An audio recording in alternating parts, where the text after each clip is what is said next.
जय हरी सखीनो. तर चला आपण आज कटोरी ब्लाऊजची कटिंग करूया. तर अशा पद्धतीनं एक मापाचा ब्लाऊज घ्यायचा आहे आणि आपण ब्लाऊजची मापे घेऊया. तर हा ब्लाऊज घेतला मी मापासाठी. तर बघा आपण ब्लाऊजचं माप घ्यायचं आहे. हा पूर्ण ब्लाऊज असा उकलून घ्यायचा आहे आणि मापं घ्यायचे. तर बघा इथं शोल्डरमध्ये अर्धा इंच आपलं दबलेलं आहे. तर हे अर्धा इंच आपण एक्स्ट्रा घेणार आहोत जास्त. आणि इथं शोल्डरपासून ते कमरेपर्यंत असं आपल्याला माप घ्यायचं आहे.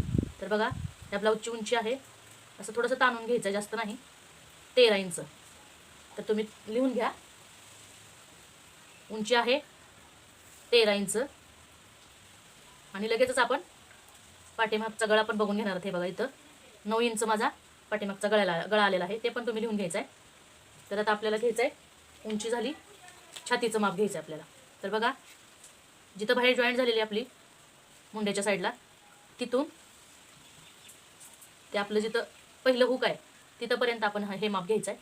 तर बघा 9 इंच आलेला आहे.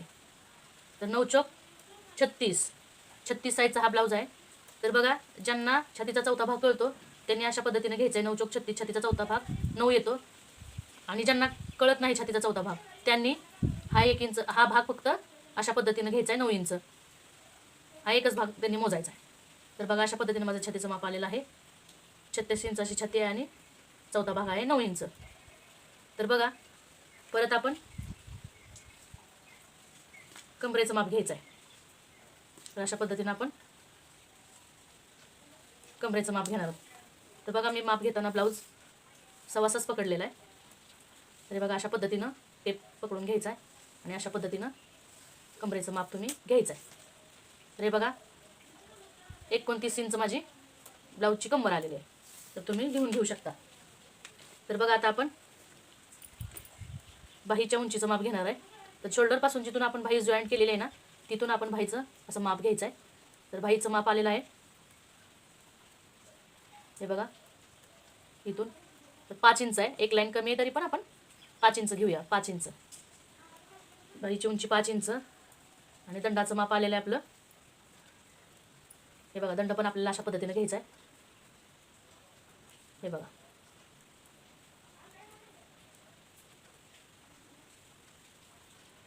हे बघा दंड आलेला आहे आपला 5.25 इंच. तर अशा पद्धतीने आपल्याला उंची घ्यायची आहे आणि अशा पद्धतीने आपल्याला दंडाचा भाग घ्यायचा आहे. तर बघा इथं मी आता मुंडा पण मोजून घेणार आहे. तर असा पाठीमागचा मुंडा आपण मोजून घ्यायचा आहे. तर हे बघा माझं या ब्लाऊजचा 7.5 मुंडा आलेला आहे. तर तुम्ही लिहून घ्या. तर बघा आता आपल्याला समोरच्या गळ्याचं माप काढायचं आहे. तर समोरच्या गळ्याचं माप कसं काढायचं. तर बघा हे अर्धा इंच आपण जे सोडतो ना वरती ते सोडायचं इथं शोल्डरमध्ये गेलेलं. आणि इथं हे बघा अशा पद्धतीनं मी समोरच्या गळ्याचं माप घेते. तर या पद्धतीनं 6 इंच समोरचा गळा आलेला आहे आणि पाठीमागचा गळा आपला 9 इंच आलेला आहे. तर अशा पद्धतीनं तुम्ही माप घ्यायचं आहे. तर बघा आता कटोरीचं माप घ्यायचं. आपल्या कटोरी ब्लाऊज शिवायचा ना, तर कटोरीचं माप घ्यायचं. तर बघा कटोरी माझी इथं आलेली आहे 5.25 इंच. तर कटोरीचं माप पण आपण लिहून घ्यायचं आहे. तर चला आपली माप घेऊन झालेलं आहे. तर आपण पेपर कटिंग करूया. तर बघा अशा पद्धतीनं आपण एक पेपर घेतलेला आहे.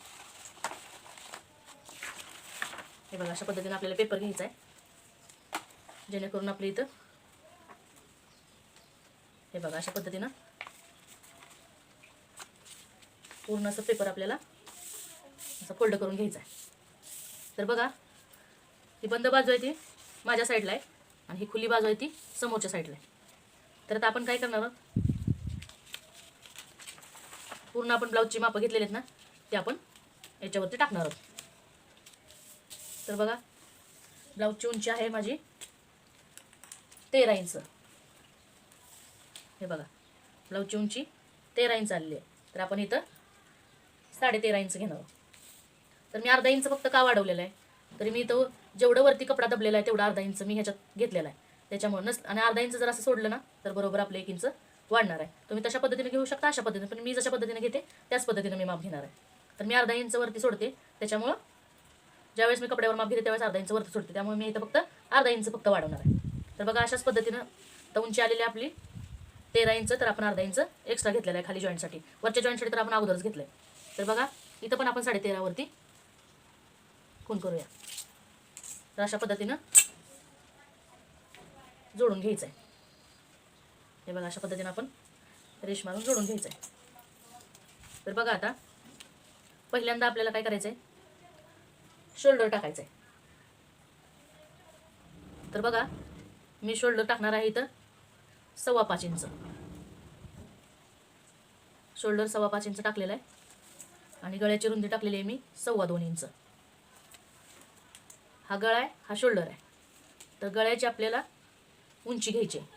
तर गळ्याची उंची आहे माझ्या 6 इंच. तर बघा ही 6 इंच आपण इथं जॉईंट करून घ्यायचं आहे. हे बघा अशा पद्धतीनं. आणि इथं अर्धा इंचावरती आपण आकार देणार आहोत. तर अशा पद्धतीनं आपण गळ्याचा गोल आकार इथं देऊन घ्यायचा आहे. हे बघा अशा पद्धतीनं आपण आकार द्यायचा आहे. आता इथं मी मुंडा घेणार आहे 5.5 इंच.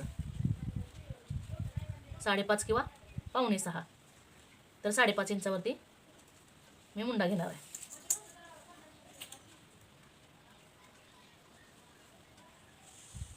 हे बघा 5.5 वरती मुंडा घेतला मी.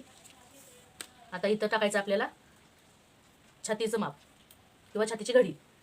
तर बघा छातीची घडी किती आलेली आहे, 9 इंच. हे बघा 9 इंच छातीची घडी आलेली आहे. आणि आपलं 1.5 इंच आपण काय करणार आहे, शिलाई मार्जिन ठेवणार आहे. बघा छातीचा चौथा भाग टाकायचा आहे आणि 1.5 इंच शिलाई मार्जिन टाकायचे. आणि ज्यांना छातीचा चौथा भाग कळत नाही त्यांनी छातीचा एक भाग टाकायचा, असा समोरचा घेतलेला आपण तेवढाच 9 इंच. आणि नंतर 1.5 इंच आपण शिलाई मार्जिन टाकणार आहोत. अशा पद्धतीनं. तर बघा आता मी पुढचा मुंडा टाकणार आहे. मी पुढच्या मुंड्याचा आकार 1 इंचावरती टाकणार आहे आणि पाठीमागच्या मुंड्याचा आकार मी 1.5 इंचावरती टाकणार आहे. आणि बघा शोल्डर जेवढं घेतले ना आपण 5.5 इंच, तर त्याचा आपण मध्य काढून घ्यायचा आहे अशा पद्धतीनं. आणि नंतर असा आकार द्यायचा आपल्याला. इथं आपली फिटिंगची मार्जिनची बाजू आलेली आहे, तर इथं जॉईंट करायचं आहे. तर बघा हा आतला मुंडा अशा पद्धतीनं इथं जॉईंट करायचा आहे. तर बघा आता इथं आपलं आता कमरेचं माप टाकायचं आहे. तर कमरेच्या मापाला काय करायचं आपल्याला, जे छातीचं माप टाकलं ना आपण किती 10.5 इंच आलेलं आहे मार्जिन सहित, त्याच्यापेक्षा अर्धा इंच आपल्याला कमरेत कमी करायचं आहे. तर आपण इथं कमरेत माप किती घेणार, 10 इंच. फक्त अर्धा इंच आपण कमी करणार आहोत. तर अर्धाच इंच कमी का, तर ज्यांना छातीचा चौथा भाग कळत नाही अशांसाठी हा अर्धा इंच कमी करायचा आहे. आणि ज्यांना छातीचा चौथा भाग कळतो त्यांनी कमरेचा चौथा टाकायचा आहे, 1 इंच टक्ससाठी टाकायचा आहे आणि 1.5 इंच शिलाई मार्जिन टाकायचं आहे. असं केलं तरी पण माझं ते बरोबरच येते आणि तसं केलं तरी बरोबरच येते. तर त्यासाठी ही सोपी पद्धत आहे. जेवढी तुमची छातीचा भाग येईल चौथा, त्यात तुम्ही 1.5 इंच जास्त घ्यायचं आहे आणि त्याची टोटल किती आली आहे ते बघायचे 10.5. तर तुम्ही खाली कमरेत फक्त अर्धा इंच कमी करायचं आहे, एवढंच फक्त करायचं. तर बघा हा झाला माझा गळा. किती घेतलाय आपण, 2.25 इंच. आणि हा झाला मुंडा. मुंडा किती घेतलाय आपण, 3 इंच. बघा हे बघा मुंडा आपला 3 इंच आणि गळा आपला 2.25 इंच. तर मी अशा पद्धतीनं लिहिते.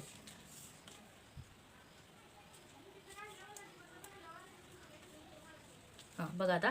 तर आता आपल्याला काय करायचं आहे, हा झाला आपला पाठीमागचा भाग तयार झाला. तर आता आपण पुढच्या भागाची पण मार्किंग ह्याच्यावरतीच करणार आहे, कारण आपला डबल फोल्ड कपडा असल्यामुळं पाठीमागं पण आपले पाठीमागचा भाग निघणार आणि ह्याच्यात आपला समोरचा भाग निघणार आहे. तर बघा अशा पद्धतीनं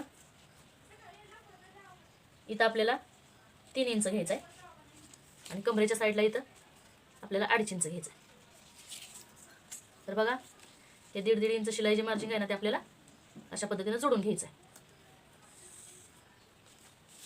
हे बघा हे झालं आपलं 1.5 इंच शिलाई मार्जिन. तर आता आपण काय करायचं आहे, हे 2.5 इंच आणि हे 3 इंच जोडून घेणार आहोत. तर कशा पद्धतीनं, तर बघा इथं असं थोडासा आपल्याला आकार द्यायचा आहे. त्या आकाराप्रमाणे आपण इथं जोडून घ्यायचं आहे. तर हा माझा पुढच्या साईडचा आकार आहे आणि हा माझा कमरेच्या साईडचा आकार आहे. तर अशा पद्धतीनं ब्रेसपट्टी तुम्ही काढून घ्यायची. आता आपलं काय राहिलं आहे, कटोरीचं माप. तर कटोरीचं माप आपलं किती आलेलं आहे, 5.25 इंच. तर अशा पद्धतीनं हे 5.25 इंच इथं तुम्ही टाकून घ्यायचं आहे. आणि बघा गळ्याच्या साईडला तुम्ही 1 इंच वरती जायचं आहे आणि मुंड्याच्या साईडून तुम्ही जो आतील मुंडा आहे ना तिथून तुम्ही 2.5 इंच यायचं आहे. हे प्रत्येक साईजला वेगवेगळं येणार आहे. कुणाला 2.25 येईल, कुणाला 3 येईल, कुणाला 2.5 इंच येईल, कुणाला 2.25 येईल, 2 येईल. ही ज्या त्या आकारावरती डिपेंड आहे. तर बघा हे तिन्ही पॉईंट आपण अशा पद्धतीनं जोडून घ्यायचे. हे बघा हा बघा किती छान आकार आलेला आहे कटोरीला. तर हा माझा ब्लाऊजचं पूर्ण आखून झालेला आहे. तर बघा हा आहे मुंडा. हे जे मुंड्याचं माप आहे हे बघा, हे मुंड्याचं पूर्ण हे माप आहे. हे आहे शोल्डर, हे आहे शोल्डर, हा आहे मुंडा. कारण इथून आपला कट होऊन जातो त्यामुळे मी इथं टाकला. तर बघा हे आहे कटोरी आणि हे आहे आपला साईड भाग. हा पूर्ण या भागाला आपण साईडचा भाग म्हणतो. हा आपला साईड भाग झाला. आणि ही झाली आपली ब्रापट्टी, ब्रेशर पट्टी, ब्रापट्टी किंवा बेल्ट पण म्हणू शकता तुम्ही. तर बघा आता आपला हा पूर्ण गळा झाला, शोल्डर झाली, हा मुंडा झाला, कटोरी झाली, ब्रापट्टी झाली आणि हा पूर्ण साईडचा भाग झाला. तर बघा अशा पद्धतीनं तुम्ही पूर्ण ब्लाऊजचं असं आखून घ्यायचं आहे. तर चला मी तुम्हाला पाठीमागचा भाग दाखवते. तर पाठीमागचा भाग दाखवण्यासाठी मला इथून कटिंग करावं लागेल. तर बघा अशा पद्धतीनं आपण कट करायचं आहे. अगोदर आपण पाठीमागचा मुंडा कट करून घेऊया आपण. तर बघा अशा पद्धतीनं आपण पाठीमागचा मुंडा कट करून घेतलेला आहे. आता आपण काय करायचं आहे, इथून ओपन करायचं आहे. बघा अशा पद्धतीने ओपन करून घ्यायचं आहे.